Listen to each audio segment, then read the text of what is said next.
교회 여러분, 2017년도에 그 모 방송국에서 비긴 어게인이라고 하는 프로그램을 방영했었습니다.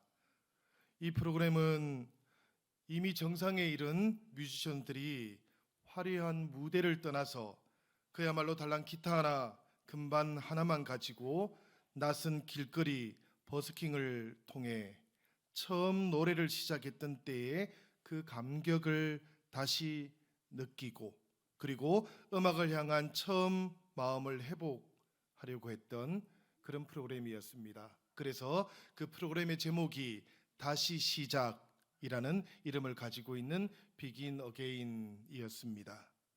처음 마음을 회복하고 다시 시작하는 것, 이것은 비단 노래하는 사람들에게만 필요한 것은 아닙니다. 모든 일이 다 그렇지요. 처음 마음을 잘 간직하는 것, 이게 참 중요하고, 또 조금 무뎌졌다 생각이 들면 다시 잘 기억하고 회복하는 게 참 중요합니다. 저도 한 번씩 2019년 2월 20일에 제가 했던 설교문을 열어서 보곤 합니다. 그때 했던 설교가 뭔고 하면 제가 영신교회에 와서 처음으로 했던 설교예요. 혹시 여러분들 기억나시나 모르겠습니다. 그때 했던 설교의 제목도 기억이 안 나시지요? 예. 그때 설교 제목이 뭔가 하면 부심이라는 것이었습니다. 이게 이제 자부심이라는 말을 요즘 젊은 친구들이 줄여가지고 부심이라고 하더라. 근데 그 말 뜻을 찾아보니까 이 부자가 짐을 짊어지다 할 때 부자였습니다. 그래서 짐을 짊어지는 마음이 자부심이다. 그렇게 제가 여러분들에게 말씀드렸던 기억이 납니다. 제가 그 설교를 한 번씩 열어서 보는 이유는 뭔가 하면, 여러분들하고 처음으로 만났을 때 그때 말씀을 준비했던 그 마음을 제가 잊지 않기 위해서입니다. 벌써 제가 한 10개월 정도 지났거든요. 그러다 보니까 그때 그 마음이 잘 기억나지 않거나 혹은 좀 무뎌지거나 이럴 수 있지 않겠습니까? 그래서 때때로 그때 그 말씀을 준비했을 때의 그 처음 마음을 제가 자꾸만 기억해 보려고 한 번씩 그 설교를 열어보곤 합니다. 시간이 지나면서 가지고 있었던 소중한 마음들이 빛바랜 사진처럼 그렇게 잊혀지는 것이 아니라 시간이 지날수록 더 소중해졌으면 하는 그런 마음이 있기 때문입니다. 우리 신앙도 마찬가지지요, 여러분.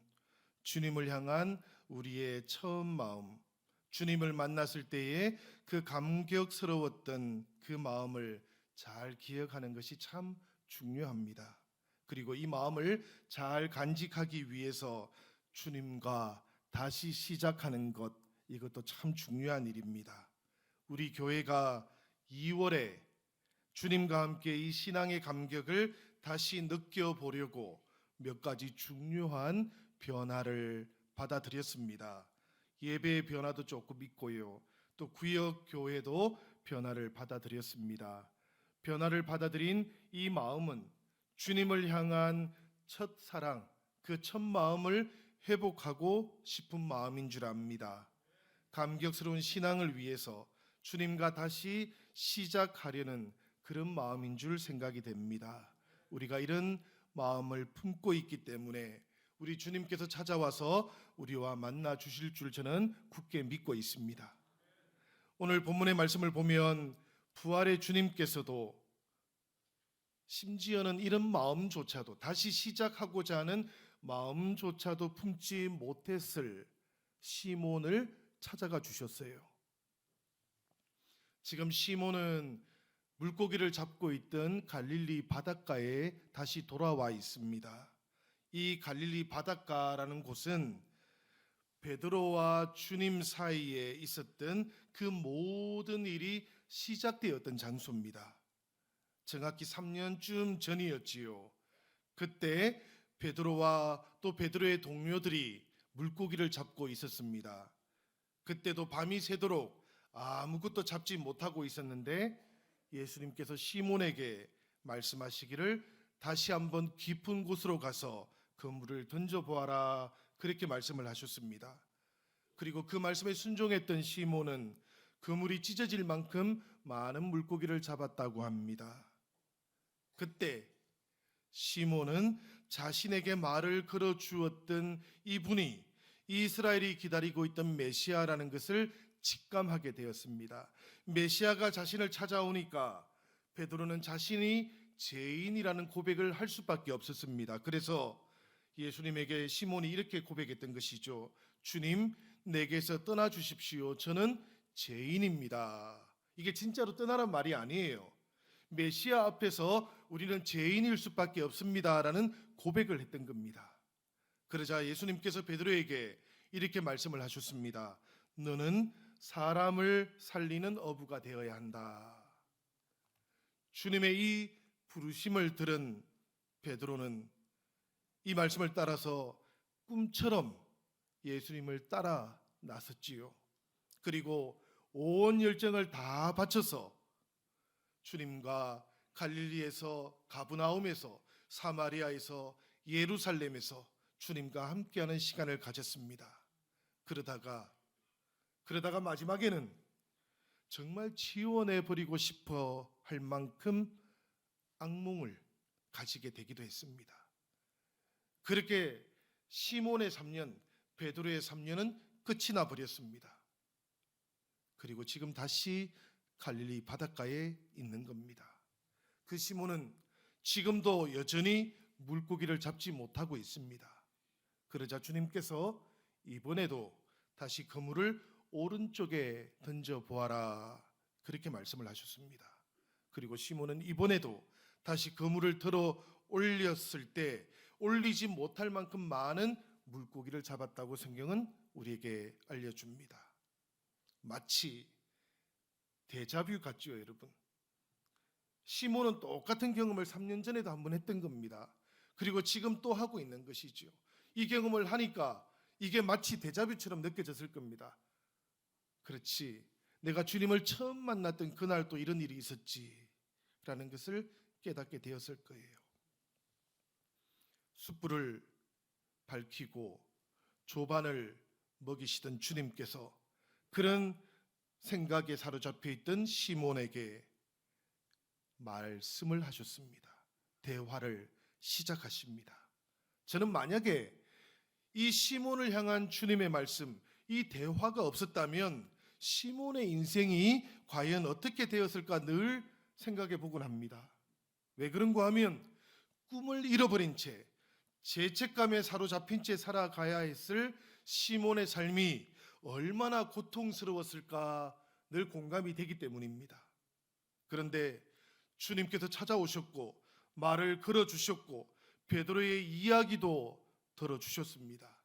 그러니 이 대화는, 이 시몬에게 말을 걸어주시는 주님은 그야말로 베드로의 전체 인생을 지금 변화시켜 주셨고 회복시켜 주고 계시는 것이지요.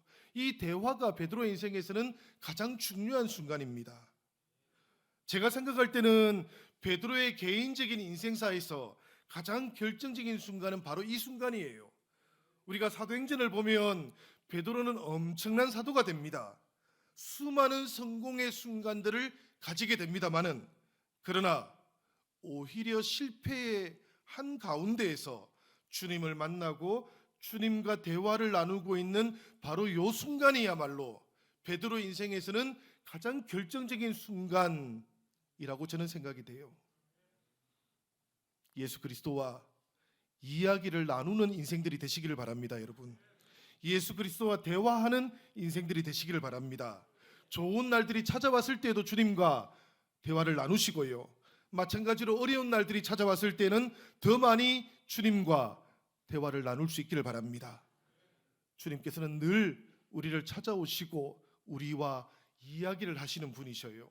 사마리아 여인이 야곱의 우물가에 있을 때 주님이 찾아오셨지 않습니까? 세리 마태와 세리 삭개오가 모든 사람들로부터 지탄을 받고 있을 때에도 주님은 찾아가시지 않습니까? 호렙산에서 모세가 하나님의 소명을 듣는 순간을 생각해 보시기를 바랍니다. 부활의 주님께서 다메섹으로 가고 있던 사울을 찾아왔던 순간들을 떠올려 보시기를 바라요. 누구보다도 바로 나 자신을 사랑하셔서 찾아오셨던 주님의 그 모습을 떠올려 보시기를 바랍니다. 여러분들에게도 여러분 개인의 인생 순간순간들 가운데 바로 주님께서 찾아오셨고 주님께서 말씀을 던져주셨던 순간들이 있을 거라고 생각이 됩니다. 그 소중한 순간들을 우리들 모두는 가지고 있어요. 우리들 하루하루의 삶이 참 중요합니다, 여러분.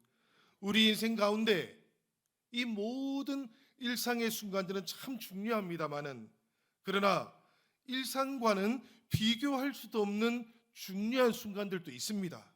살아가면서 우리는 이것을 어렴풋하게 느끼다가 어떤 순간이 되면 확연하게 깨닫게 되기도 합니다. 바로 그 순간이 지금 베드로가 주님을 만났던 순간입니다.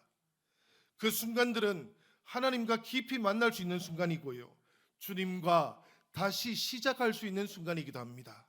사랑하는 여러분, 이 시간이 여러분들에게도 주님과 다시 시작하는 시간이 되기를 바랍니다. 우리들 안에 주님과 만났던 그 감격이 회복되어지는 그런 시간이 되기를 주님의 이름으로 축원합니다. 우리가 주님과 함께 새로 시작해 보겠다고 결심하시기만 한다면 주님의 삶 그 한 자락이라도 내 삶 가운데에서 살아보겠다라고 그렇게 이 시간 결정하시기만 한다면 우리 주님께서는 우리들을 찾아오실 겁니다. 바로 이 예배하는 시간 주님께서 우리의 심령 가운데 찾아오시고 우리의 영혼을 두드려 주실 것입니다. 믿고 의지하는 마음으로 기도하시기를 바라요. 성령께서 그런 우리의 마음을 헤아리실 것이고 만져주실 것이고, 그리고 새로운 영적 세계의 체험 속으로 우리를 인도해 가실 줄로 믿습니다. 베드로가 바로 이런 순간을 맞이했을 때 주님이 베드로에게 물으시기를, 요한의 아들 시몬아, 내가 이 사람들보다 나를 더 사랑하느냐라고 그렇게 물으셨습니다. 여러분, 주님께서 베드로에게 던지셨던 이 첫 번째 물음을 우리가 잘 이해하려면 배신하기 이전에, 실패하기 이전에 베드로가 어떤 사람이었던지를 우리가 잠시 떠올려 보아야만 합니다. 베드로는 여러분, 제자로 살아갔던 3년 동안 엄청난 자부심을 가지고 있던 사람이었습니다. 왜냐하면 예수님의 수제자 아닙니까? 주님과 함께 물 위를 걸었던 사람이기도 해요. 당신은 살아계신 하나님의 아들입니다라고 저 가이사랴 빌립보에서 신앙의 고백을 했던 사람이기도 했습니다. 그래서 예수님께서는 시몬에게 반석이라고 하는 이름도 주셨습니다. 이 고백도 베드로가 했던 고백이에요. 여러분, 한번 이 말씀을 보시겠습니다. 마태복음 26장 33절의 말씀입니다. 이 말씀을 보면 이렇게 베드로가 고백을 해요. 모두가 주를 버릴지라도 나는 결코 버리지 않겠나이다. 주님을 향한 열심만큼은 누구에게도 뒤지지 않는다라고 생각했던 것이 바로 베드로였는데요. 그런데 이런 베드로를 향해서, 이 고백을 하고 있는 베드로를 향해서 예수님께서 뭐라고 말씀하셨는가 하면, 닭이 울기 전에 너는 3번 나를 부인하게 될 것이다, 이렇게 말씀을 하셨습니다. 주님의 이 말씀을 들었을 때 베드로는 주님의 말씀을 받아들이지 않았어요. 내가 그럴 리가 없다고 생각했습니다. 결코 일어나지 않을 것만 같았던 이 배신이, 그런데 어이없게도 여러분, 어린 여자아이의 물음과 함께 갑작스럽게 시작되고 말았습니다. 그리고 이 열정적인 사람의 추락에는 정말로 날개가 없었어요. 한번 시작된 거짓말, 그리고 닭 울음소리와 함께 정신을 차리고 주님의 말씀이 떠올라서 아무도 없는 곳에 가서 혼자 통곡을 했던 그때까지 베드로는 연거푸 3번이나 주님을 전혀 알지 못한다고 부인을 해버리고 맙니다. 30살 중반에 사나이가 터뜨렸던 절망의 흐느낌이 들려오는 것 같아요. 시몬의 마음속에는 나는 이제 예수님을 잃어버렸다 라는 후회가 생겼을 겁니다. 내 인생에는 이제 열정을 품어야 될 소망이 사라졌다 라는 뒤늦은 후회가 찾아왔을 겁니다만은, 그러나 모든 것이 너무 늦어버렸습니다. 이제 시몬에게 남아있는 삶은 사실은 견디기가 힘든 삶이었을 겁니다. 스스로 신념이 정말 강한 사람이라고 생각했을 이 시몬이 자신이 얼마나 엄청난 착각을 가지고 있는지를 뒤늦게야 깨닫게 되었지만, 그러나 다 늦어버렸어요. 죄책감만 있었고요, 실패했다는 생각만이 시몬에게 가득했습니다. 부활의 주님, 그 갈릴리 해변가로 찾아오신 그 주님은 바로 이 실패하고 깊은 내상을 가지고 있었던 이 시몬을 찾아오셨던 주님이셨습니다. 오늘 우리가 읽었던 말씀 전후를 보면 이 시몬을 찾아오신 주님께서는 시몬을 향해서 배신에 대한 이야기는 단 한 번도 하지를 않으십니다. 그러나 여러분, 우리 주님께서는 그 베드로의 실패를 대충 덮고자 하지도 않으셔요. 애둘러서 가지 않으시고, 시몬 요한의 아들아, 너는 이 사람들보다 나를 더 사랑하느냐라고 그렇게 물으십니다. 지금 주님께서는 베드로라는 그 이름을 사용하지 않으셔요. 왜냐하면 베드로의 지금 상태는 반석이 아니기 때문입니다. 지금 이 베드로는 3년 전 그 바닷가에서 주님께서 그를 처음 불렀을 때처럼 단지 물고기 잡는 시몬이었을 뿐이기 때문입니다. 그 시몬에게 주님이 이렇게 물으시는 것이죠. 시몬, 너는 그때 대제사장 뜰에서 있었던 그 일에 대해서 지금도 여전히 같은 생각이냐?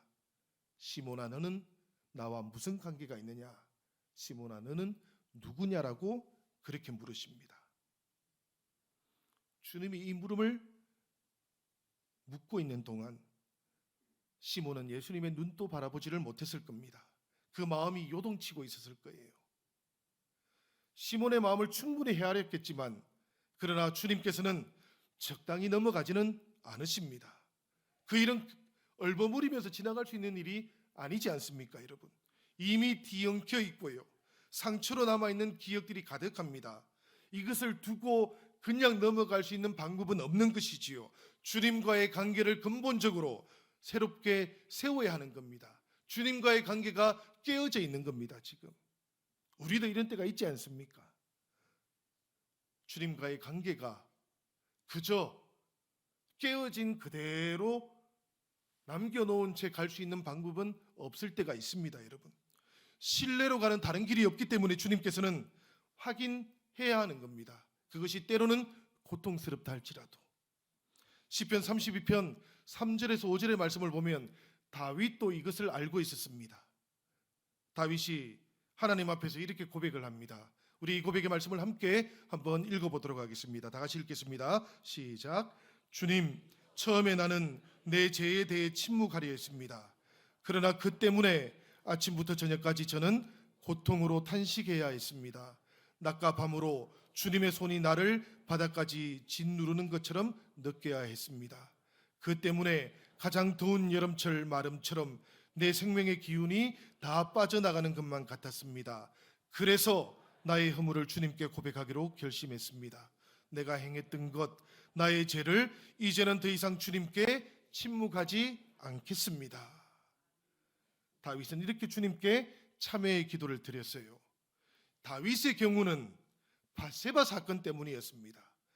밧세바의 남편이었던 우리야 장군을 죽게 했던 그 사건이 다윗과 하나님 사이를 결정적으로 깨트려 버렸던 거예요. 그것을 남겨놓은 채 아무 일도 없는 것처럼 하나님께 나갈 수는 없었던 겁니다. 그래서 다윗은 아무리 고통스러워도 그것을 하나님께 고백하기로 결정을 했던 것이고요, 주님 앞에서 자신이 행했던 죄를 침묵하지 않겠다라고 그렇게 결심을 했던 겁니다.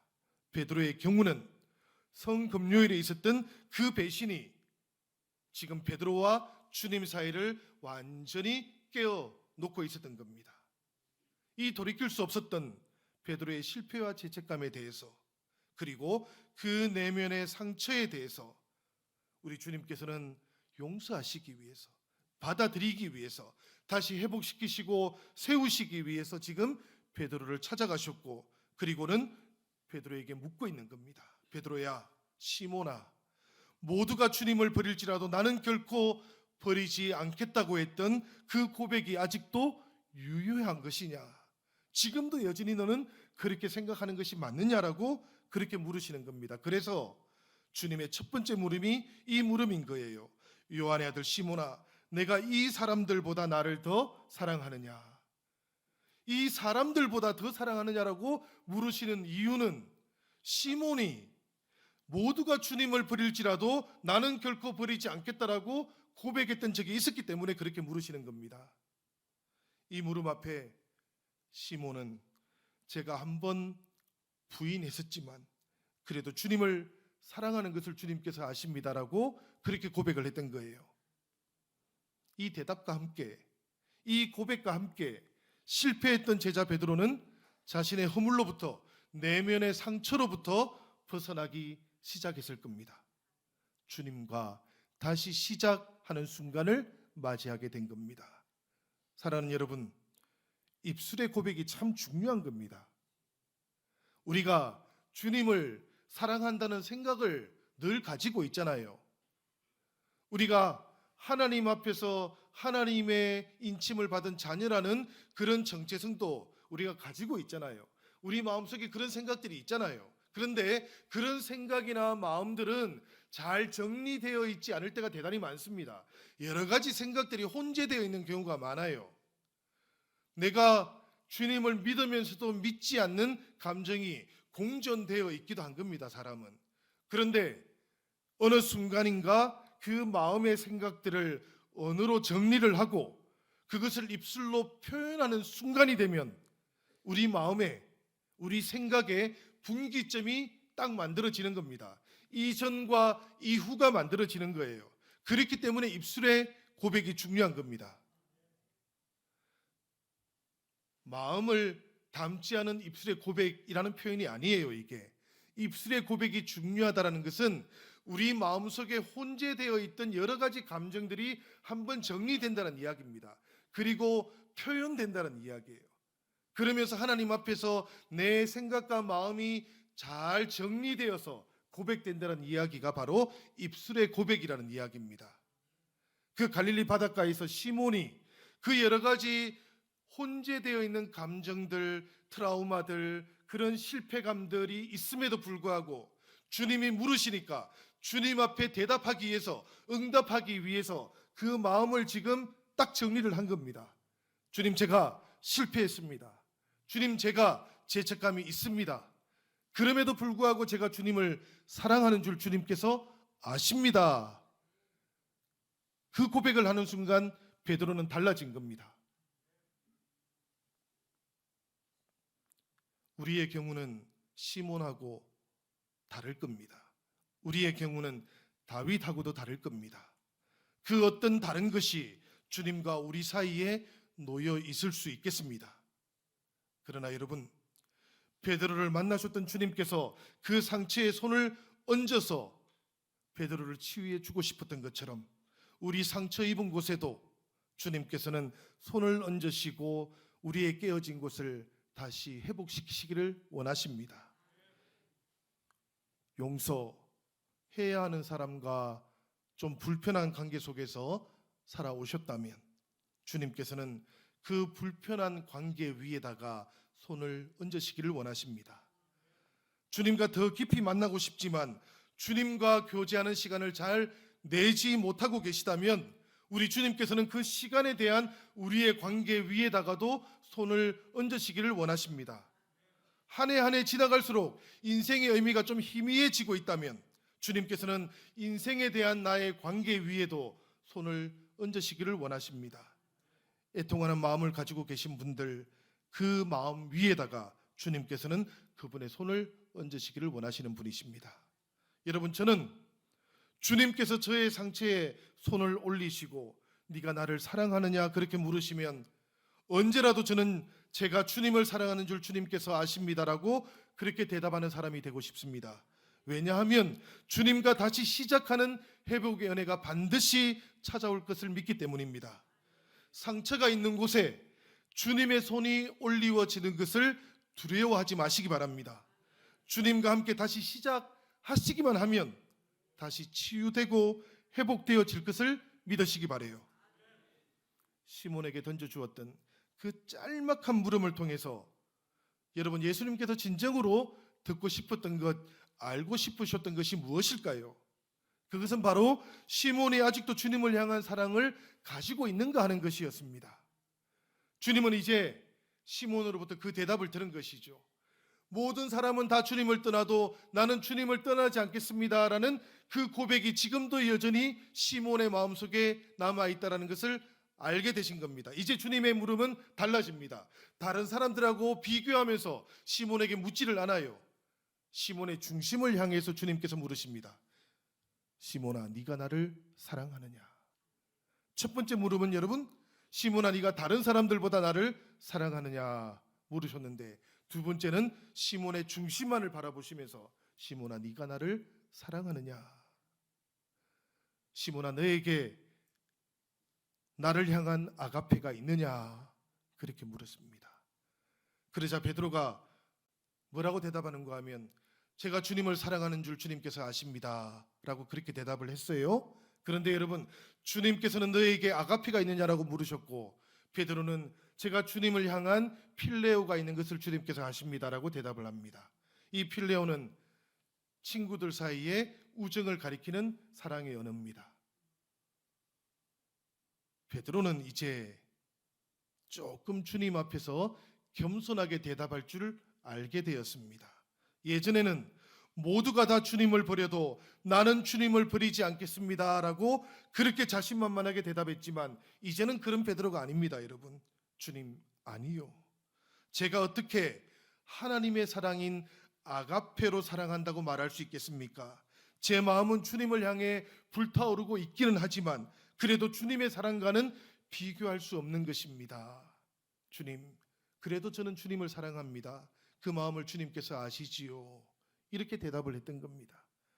그 대답을 들으신 주님께서 세 번째로 시몬을 향해서 또 물으시는데, 그때는 이 베드로의 마음을 헤아리시고 시몬아, 너에게 필레오의 사랑이 있느냐? 나를 향한 그 필레오가 있느냐라고 물어주셨습니다. 이것이 주님의 마음이고 이것이 우리를 향하신 주님의 생각인 것이지요. 베드로에게 베드로야, 왜 너는 아가페가 없다고 말하느냐 그렇게 질책하지 않으십니다. 그 주님을 향한 베드로의 사랑을 주님께서 인정해 주시고 받아주시고, 너의 그 연약한 사랑을 통해서 내가 너를 다시 세우기 원한다라고 그렇게 말씀해 주시는 겁니다. 이 세 번의 고백 위에다가 주님은 이제 시몬과 다른 관계를 다시 세우십니다. 이제 주님은 다시 시몬을 반석으로 세워가십니다. 사랑하는 여러분, 관계가 회복된다는 것은 이렇게 신뢰가 회복되는 것을 말합니다. 그리고 신뢰가 회복된다는 것은 다른 길이 없어요. 사랑이 전해져야만 됩니다. 마음이 전달되어야만 합니다.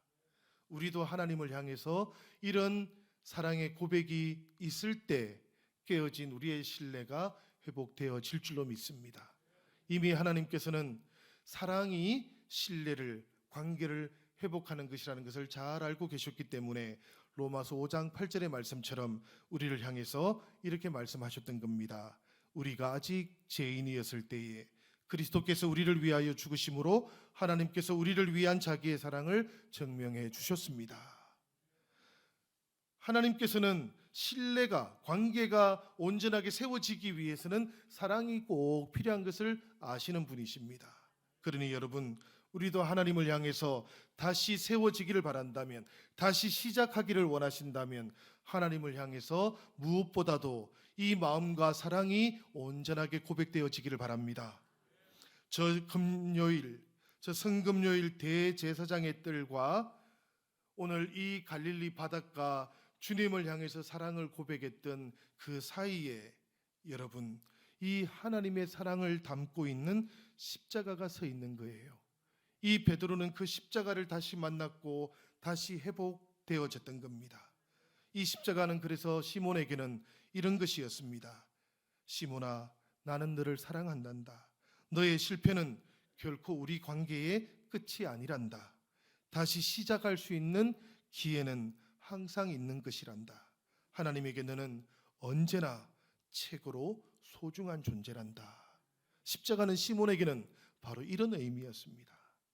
그래서 우리 주님께서도 이 시몬을 향해서 이렇게 말씀하시는 것이지요. 내 양을 먹이라.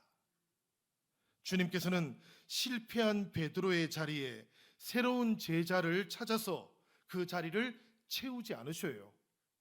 주님께서는 시몬을 다시 불러서 그의 소명의 자리로 다시 회복시키십니다. 그리스도 예수께서는 실수를 행하는 사람, 실패한 사람 대신에 다른 사람을 찾아서 채우시는 분이 아니십니다, 여러분. 바로 그 실패의 자리에서 우리를 다시 만나기 원하시는 분이시고 우리와 함께 다시 시작하기 원하시는 분이십니다. 형제자매 여러분, 이것이 예수님께서 하나님의 나라를 이 땅에 이루신 방식이었습니다. 예수님께서 이런 방법으로, 이런 방식으로 하나님의 나라를 이루었다면 주님의 하나님 나라를 이 땅에 온전히 드러내고 표현하는 교회 안에는 이 주님의 방식이 늘 반복되어 경험되고 체험되어야 합니다. 우리도 사랑이 실패했을 때 다른 사람을 채워서 그 자리를 채우는 것이 아니라 다시 함께 시작할 수 있어야 됩니다.